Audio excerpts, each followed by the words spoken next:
রাখবেন, রাসূল সাল্লাল্লাহু আলাইহি ওয়াসাল্লামের সুন্নাহ আছে যেখানে বরকত আছে, যেখানেই সুন্নাহ সেখানেই বারাকা, সেখানে আপনি বারাকা পাবেন।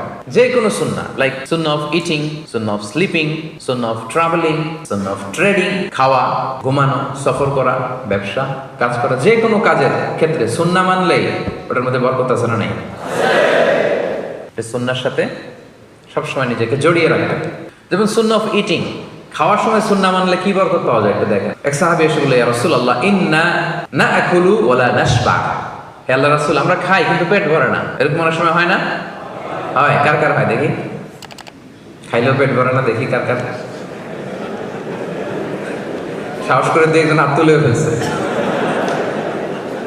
ঠিক আছে, সৎ সাহসের জন্য ধন্যবাদ। হতে পারে যারা কাজ করে বেশি, চিন্তা করে বেশি, ক্ষুধা লাগে। নট নেসেসারি যে আপনার অনেক দৌড়াইতে হবে, এক্সারসাইজ করতে হবে না। আপনি ব্রেন স্টর্মিং করলে ক্ষুধা লাগবে। আমি নিজেও ফিল করি, যখন কোনো কিছু নিয়ে খুব ভাবি তখন ক্ষুধা লাগে, এটা হয়।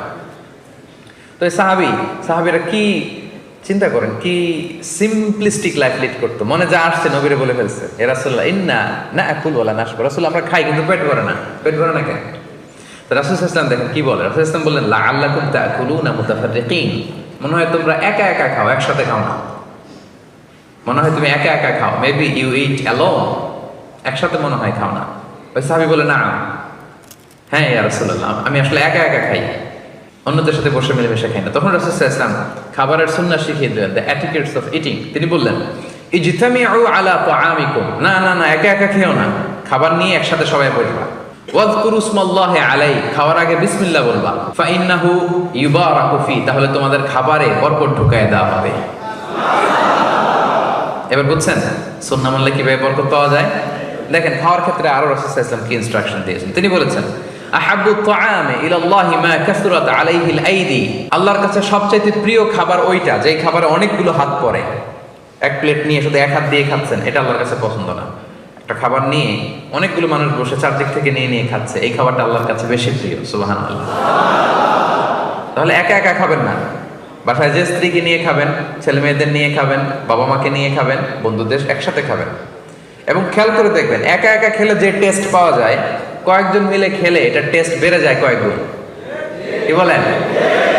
পারে না? বাড়ে। দেখবেন, খেয়াল করে দেখবেন, তাহলে বেশি বরকত। আবার রাসূল সাল্লাল্লাহু আলাইহি ওয়াসাল্লাম বলেছেন আরেকটা এটিকেট শুনেন, আল বারাকাতু তানজিলু ওয়াসাতাত তাআম, খাবারে বরকত নাজিল হয় একেবারে মিডলে, মাঝখানে। এক প্লেট খাবার, মাঝখানে বরকতটা আগে নাজিল হয়, সেখান থেকে ছড়ায়। ফাকুলু মিন হাফিয়াতি, তোমরা চারিপাশ থেকে খাও, মাঝখান থেকে নিও না। ওয়ালা তাআকুলু মিন ওয়াসাতি, মাঝখান থেকে উঠাবে না। তাহলে লেটস সে বিরিয়ানি আনা হলো এক বোল, আপনি যখন ডিস্ট্রিবিউট করবেন বা খাবেন, আপনি এক পাশ থেকে শুরু করবেন, করতে করতে করতে করতে মাঝখানে যাবেন। অনেকে একবার মাঝখান থেকে দেয়া শুরু করে, না, বরকত নামে ওই জায়গায়, ওইটাই যদি একজনকে দিয়ে দেন তো বাকিরা বরকত পাওয়া লাগবে না? হ্যাঁ, তাহলে বুঝে শুনে না? আচ্ছা, মাশাআল্লাহ, তো বুঝতেছেন। আরো কি বলেছেন রাসূল সাল্লাল্লাহু আলাইহি ওয়াসাল্লাম, তুআমুল ওয়াহিদি ইয়াকফিল ইসনাইন। দেখেন আমাদের ইসলামিক ভ্রাতৃত্ববোধ কত সুন্দর। একজনের খাবার দুইজনের হয়ে যায়, রাসূল সাল্লাল্লাহু আলাইহি ওয়াসাল্লাম বলেছেন। তুআমুল ইসনাইনি ইয়াকফিল আরবাআ, দুজনের খাবার চারজনের হয়ে যায়। তুআমুল আরবাআ ইয়াকফিল আস-সামানিয়া, চারজনের খাবার আটজনের হয়ে যায়। এটা আমাদের ভ্রাতৃত্ববোধ। একটা বঙ্কুস চাইলে দুজনে খাওয়া যায় না? কথা কন না কেন? নাসি গোরেং আয়াম, মজা করে খাইয়াম।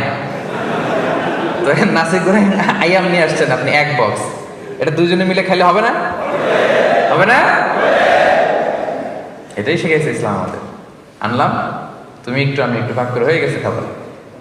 দুইজনের খাবার চারজন শেয়ার করা যায়, রাসূল সাল্লাল্লাহু আলাইহি ওয়াসাল্লাম বলেছেন। চারজনের খাবার আটজন শেয়ার করা যায়। আলহামদুলিল্লাহ পড়েন।